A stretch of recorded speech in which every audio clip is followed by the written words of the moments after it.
जय हिंद साथियों, डिफेंस गुरु चैनल पर आप सभी का स्वागत है। उम्मीद करता हूं आप सब अच्छे होंगे। साथियों, सबसे पहले आपको और आपके परिवार को नव वर्ष की ढेर सारी शुभकामनाएं। उम्मीद करता हूं ये साल आपके लिए अच्छा और बेहतर जाएगा पिछले साल की बजाय। अभी सबसे पहले शुरू करते हैं कि जो OROP2 की टेबल जारी हुई है उसमें किस रैंक को कितना फ़ायदा हुआ है, कितने % उसकी जो पेंशन है वो इंक्रीज हुई है। ऑफिसर्स से कंपैरिजन करेंगे कि ORs, JCOs और ऑफिसर्स में कितना डिफरेंस आ रहा है। और एक चीज़ और इसमें इंपॉर्टेंट पॉइंट ये है कि जो सूबेदार का इस टेबल में इंक्लूड नहीं किया जाना और उसके बाद ऑनरी लेफ्टिनेंट और ऑनरी कैप्टन रैंक्स का भी इसमें इंक्लूड नहीं किया गया, उसका क्या कारण हो सकता है उस पर भी हम बात करेंगे। सबसे पहले जो टेबल दी गई है उसके डेटा के बेस पे हमने जो कैलकुलेशन की है वो आपको मैं दिखाता हूं कि किसको कितना % इसमें इजाफा हुआ है और किसके लिए कितनी टेबल में क्या क्या जारी हुआ है। सबसे पहले हम बात करें सिपाही रैंक की, तो 1/1/2016 को मतलब OROP1 के हिसाब से उसकी पेंशन बनती है 20 साल की सर्विस में 17,699 जो टेबल में दिया गया है। उसके बाद 1 जुलाई 2019 को जो टेबल में ली गई है 19,726। साथियों, इस पर हम बाद में बात करेंगे कि सही है या नहीं या कम ज्यादा होनी चाहिए थी। फिलहाल हम टेबल के हिसाब से बात कर रहे हैं केवल। और इसमें इजाफा हुआ है 2027 रुपए का, मतलब 11.45 11.45% का इजाफा हुआ है।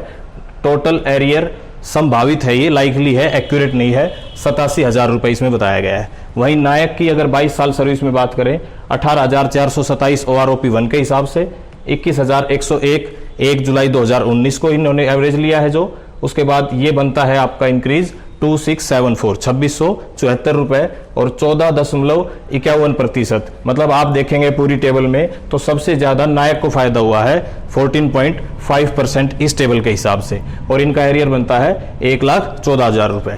हवलदार 24 साल में देखें तो 20,066 रुपए।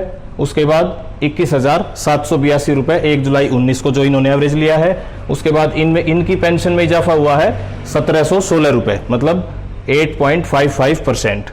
और इनका एरियर, ये संभावित एरियर जो बता रहे हैं लाइकली, वो 70,000 रुपए बताया है। नायब सूबेदार 24 साल सर्विस में 24,332 रुपए OROP1 के हिसाब से। उसके बाद 1 जुलाई 2019 को इन्होंने जो एवरेज लिया है 26,800। टोटल इंक्रीज हुआ है पेंशन में 2568, मतलब 10.60%, 10.60%।